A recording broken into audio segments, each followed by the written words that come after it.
I just want to expand a little bit about my ayahuasca experience, because in my last video I didn't tell you everything. In this video I made notes and I'm not riding my trike, so I could fit everything in this video.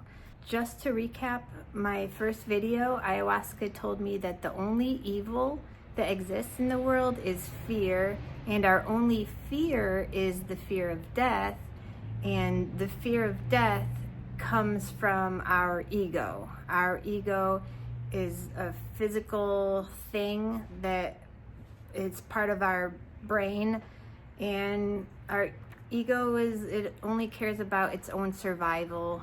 It's very reptilian and it evolved over many years. It's part of our evolution, and it just cares about keeping us alive. Mainly the ego wants itself to stay alive. Okay, so to go a little bit deeper with my ayahuasca experience, I did ask ayahuasca if the law of attraction is real, and ayahuasca said, nope, it's not real. You could wish and you could pray and it's not going to do a damn thing. I also asked if Reiki is real. Reiki is a form of healing. I think it was like from China or maybe Japan. I don't remember. But the idea is like you put your hands on a person and your healing energy could heal them. And ayahuasca said, nope, that's not real. Nope. I asked if karma is real. And surprisingly, ayahuasca said, yes, karma is real, but it's not real in the way you think it works. The way I think it works is if you do good, good things happen. If you do bad, bad things happen. But ayahuasca said, nope, karma does not work that way. Instead, ayahuasca said that karma is intertwined with our fear of death, and therefore it's also involved in our ego. So what happens is, like, if you have a lot of fear in your heart, no matter what actions you do, no matter what choices you make, as long as you have a lot of fear, that fear is going to manifest in a way that makes your life more difficult and complicated. And it does this because it wants you to get over your fear. Like, even if the worst thing happens to you, it wants you to be like, well, okay, the worst things happen and I'm still alive, I'm still fine. And basically the universe is trying to teach you how to trust. And this was like a major breakthrough I had when I was doing ayahuasca. And I hope I'm explaining it correctly, because I could understand it. It's really hard to say it in words. But if you have like a little bit of fear in you, that's going to come back to you as karma. Like, something bad is going to happen. That bad thing happens. In order for you to gain strength, find strength in not being afraid of that thing anymore, and by having strength, you have the courage to let go. And you could let go of your fear. You're not scared of it anymore. You conquered it. So that's pretty much how karma works. Essentially, the opposite of fear, the opposite of evil, is trust. But ayahuasca didn't tell me who to trust. She only told me to trust the universe. This is where desire gets tied into everything. Most religions and philosophies tell us that desire is a bad thing. For example, in the Bible, James 1:14-15, it says, but each person is tempted when they are dragged away by their own evil desire and enticed. Then, after desire has conceived, it gives birth to sin, and sin, when it is full grown, gives birth to death. Okay, and then there's another saying, it's the second noble truth in Buddhism. The origin of suffering is attachment. And basically all attachment is desire. That's better understood than the Bible passage. But there are tons of other sayings. It's not just the Bible or Buddhism. There are sayings from Judaism, Taoism, Jainism, and ancient Greek philosophy, among some other things. It's just all over the board. Desire is bad. Desire is attachment. Attachment leads to evil because it's all tied in with your ego. It's tied in with survival, your fear of death.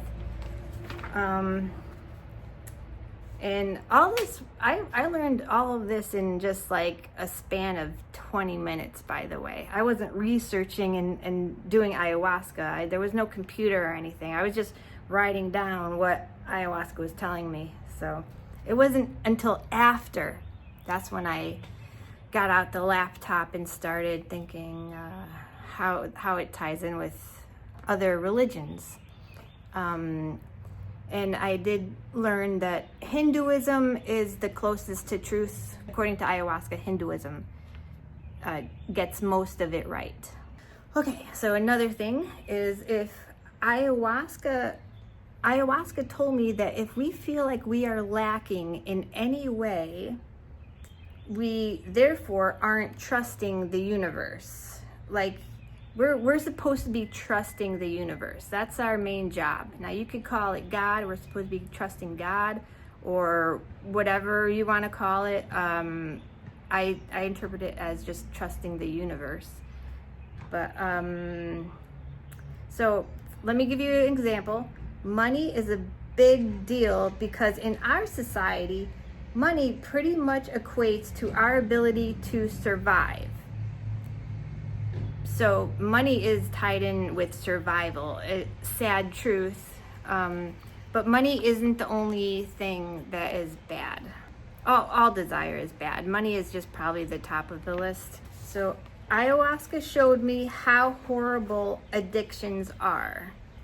If we don't feel like our life is worth living without a certain something, or that we ourselves don't feel complete without a special additive, we're essentially turning away from the universe. We are turning away from trust because we're saying, well, I need this cigarette so I could feel more like myself, or I need this job so I could finally feel like I'm worth something and my life matters. It's like any kind of addiction that makes you feel like you don't feel complete without it. That is turning away from trust, turning away from God, basically, and saying you're not good enough. Your life needs this additive in order for you to feel complete. And it was like really like a lot of like anything could be an addiction when you interpret it that way. And it's just another form of desire. It's not good. Let me see what else I have written down here. If we pray or practice the law of attraction, it's no different than desiring something. Even if we're praying for someone else, we're still desiring and not trusting. So that's just another thing about, the law of attraction doesn't work. Praying doesn't work. But one good thing that ayahuasca told me was that we always have a choice. No matter how dire the circumstance, we always have a choice. We can even decide when we die. And to this day, I still have trouble believing that. But ayahuasca insisted that we are always in control of our lives. It all comes down to the choices we make and how much we let fear control us. If we didn't have any fear at all, we'd be able to shape our lives to exactly how we want them to be. And I hope you got all that, because it's a big one. Like, without fear, we're able to see clearly, and we never get to see clearly. When does that happen? Never. So we're stuck in this life that we have, kind of. Well, my life did change since taking ayahuasca. I can't let go of desires, and I still get cranky when work encroaches on my lying around time. But I have to keep reminding myself to trust the universe. Even after all these years, it's been 13 years since I've done ayahuasca, I still have to remind myself to trust the universe and that I have choices. So it takes a very long time. I don't think I'll ever get there to just trust. Every time something crappy happens, I'm like, just trust. Everything's fine. Everything's fine. Everything's fine. So I asked ayahuasca if good karma exists, and she did say no.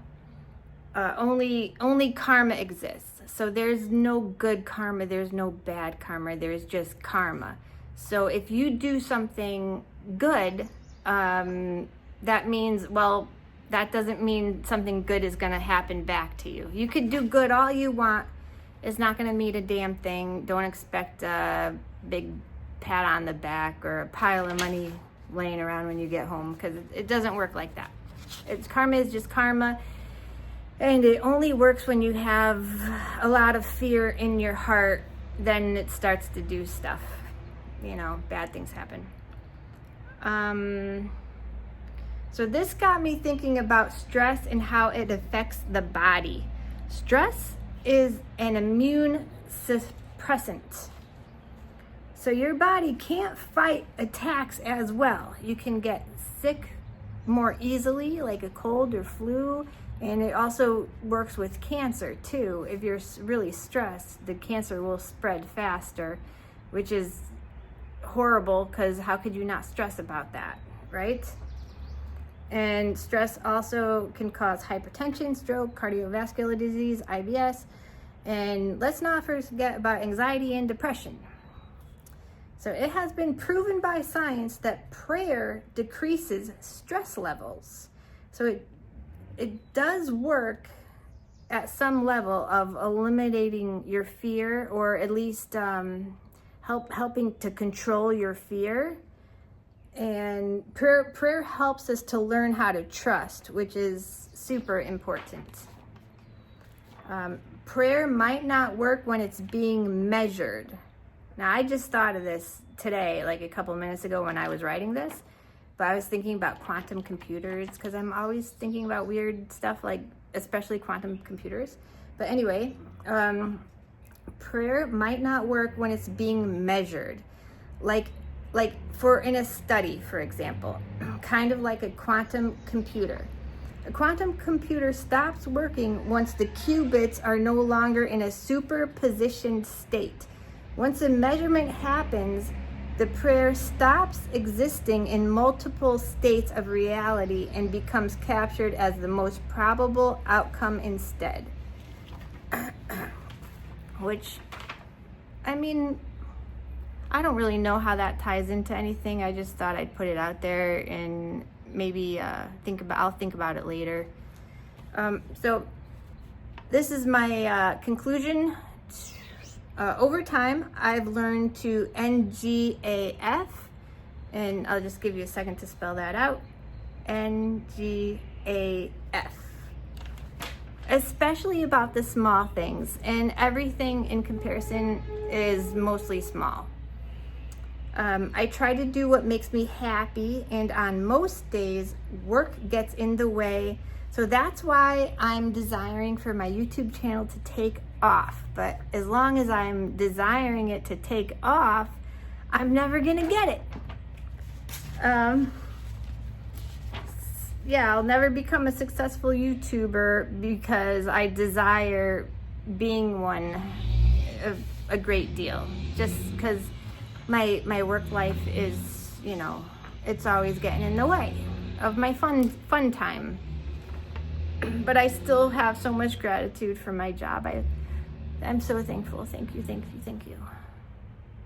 But I mean, why not at least try this route? Just a little bit anyway, right? Can't hurt. I don't care. I don't have any shame.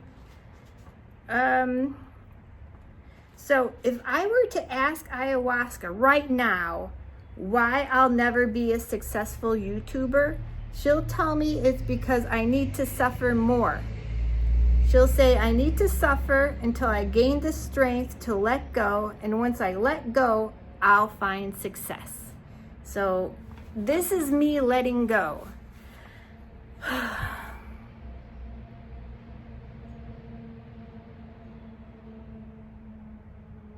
Oh, you're still here. I thought I let go of you. Okay, bye.